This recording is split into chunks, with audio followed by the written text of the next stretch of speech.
mën a dem si wàllu wu ni mel peut-être daal di tëj émission bi. Allez-y. Allez-y. Bon, je pense que bon pour le plan B du PASTEF bon ça me serait difficile man ma wax si parce que comme ni ma la ko waxee au début ñun ne sommes pas PASTEF à 100%. ok nous avons un mouvement qui est intitulé dénommé Goudomp Debout, dont Olivier Bocal qui est aujourd'hui actuellement en prison. J'aurais souhaité même vraiment. Non, bien signé, faut exactement. Donc, et le leader, aujourd'hui, il est arrêté de manière arbitraire. Ça fait 3 mois, nous guettons. Donc, pour le plan B, moi, en tant que membre de Goudomp Debout, aller de PASTEF, ça me serait difficile. Ok, mais gis nañ tey waa Pastef tey ñu def communiqué que ni Sonko mooy seen plan A B et C ba Z. Donc yéen waa Goudomp yéen képp ku leen Sonko joxoñ pare ngeen pour ànd ànd ak moom. Bon là c'est encore suspense la. réponse suspense la. maintenant man li ma mën a wax. ñun suñu congrès bi ñu defoon au mois d'avril. ok Sonko lañ décidé woon jàppale. Et jusqu'à présent c'est la décision boobu lañ jël. Maintenant le mouvement en fonction de l'évolution de la situation.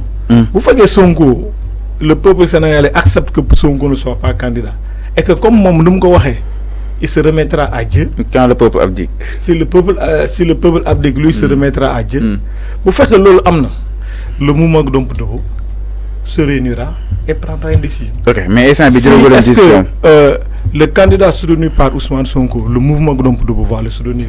C'est le Congrès qui va le décider. Okay. Vous faites que même le mouvement Goudomp Debout décide que l'inspecteur du Trésor Olivier Bocal soit candidat, le mouvement Goudomp Debout le décidera. Okay. D'ailleurs, nous sommes dans une phase de nationalisation du mouvement.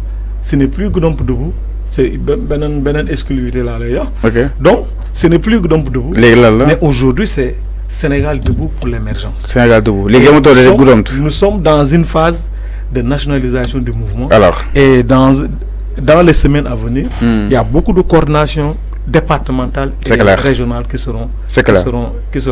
Alors je vous rappelle que nous avons ki nga xam ne que moo di Jonas Mendy daal di fare fa nga xam ne itam Demba Mendy Jonas Demba daal di fare fa nga xam ne itam mooy zaanu que li nga xam ne que moo di Goudomp Debout léegi Sénégal debout la mais récemment ñu daal di noté aussi benn arrestation jëm si ñoom muy arrestation justement trésor bu li nga xam ne que moo di Olivier Bocal exactement. Alors est-ce que wóor na mën na ñëw exactement ñu daal di xam yenn circonstances nga ko jàppee moom ki nga xam ne que moo di Olivier Bocal mu daal di nekk Bocal daal di nekk seen leader mu nekk aussi inspecteur du trésor bi nga xam ne tam arrêté nañ ko il y a de cela 3 mois jamono ji nag mi ngi si prison bu li nga xam ne que moo di Rebeuss exactement.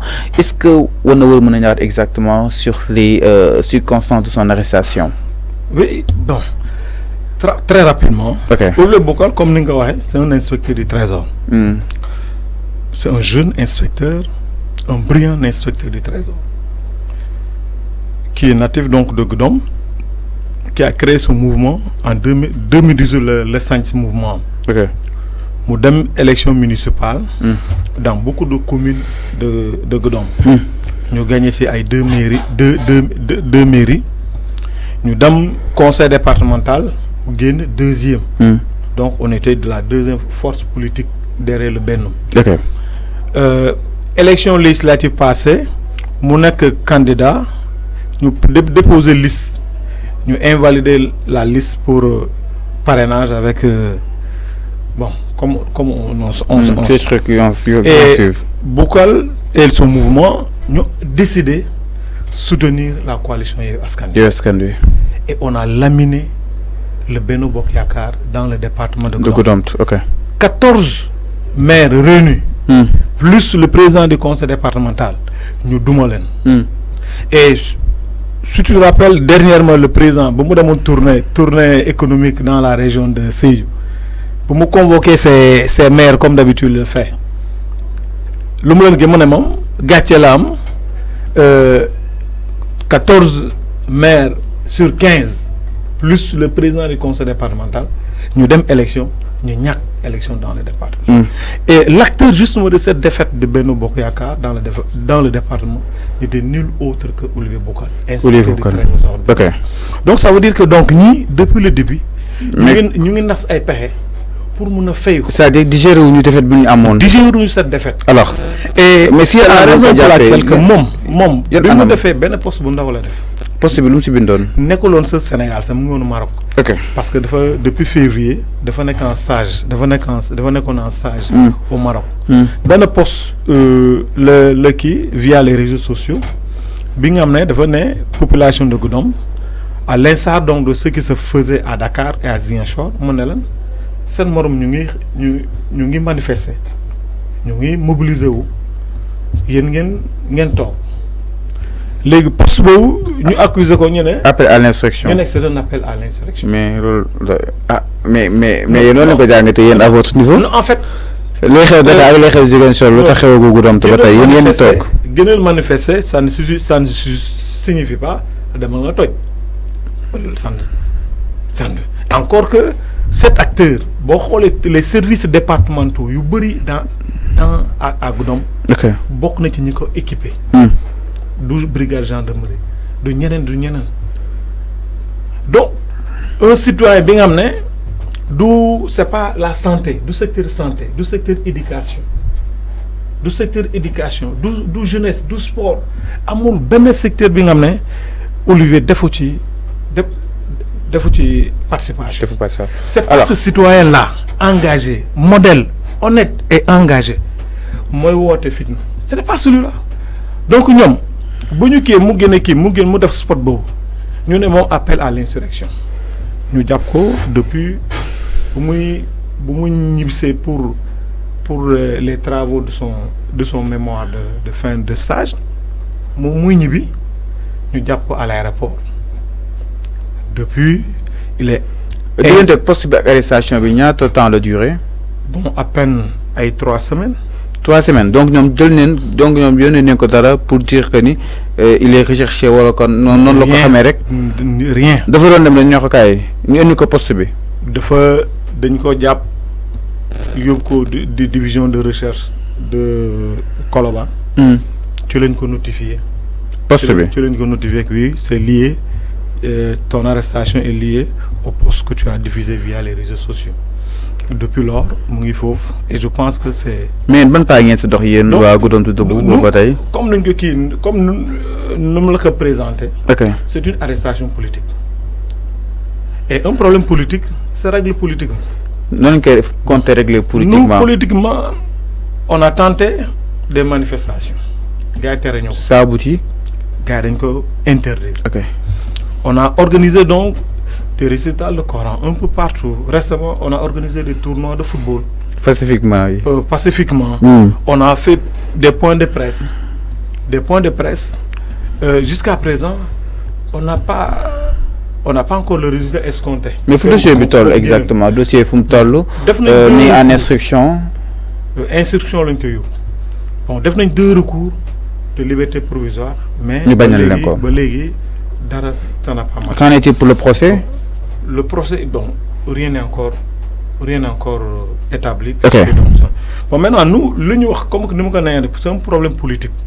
Et un problème politique se règle aussi politiquement. Okay. Et donc, nous tendons la main à tout. Nous tendons donc la main à tous les Sénégalais pour exiger sa libération. Et puis, pas. Bon. Parce que bonne réaction l'INSEAM,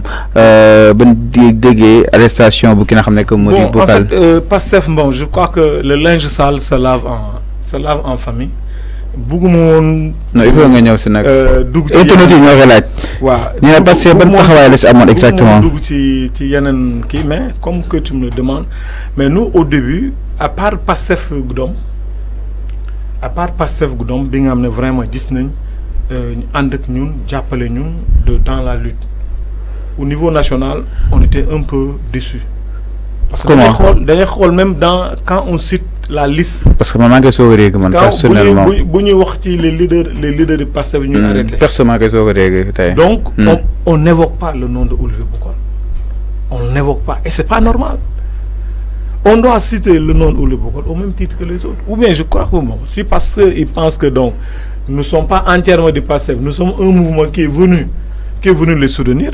Ah d'accord, bon. Mais nous faisons quoi? Quand même, on n'a pas senti au niveau national. Au niveau national. Mais nous faisons pas passer que ni ces collaborateurs arrêtent n'enko. Ils sont au courant. Il y a récemment, j'ai vu, je le remercie au passage. Mon collègue Damboj, ça fait quelques semaines. Okay. Et manqué remercier pour ce soutien. Donc dire encore une fois, nous disons que Olivier Bokal est un honnête citoyen qui a toujours été engagé. Si on parle d'un beau samaritain dans le département de Gdom, c'est Olivier Bokal. Ok, c'est clair. Si il a fait une erreur, nous sollicitons la clémence. Ok. Président Nena, nous libérer parce que c'est tout le département de Gdom aujourd'hui qui pleure. C'est tout le département de Gdom qui est orphelin. Merci beaucoup. De son enfant.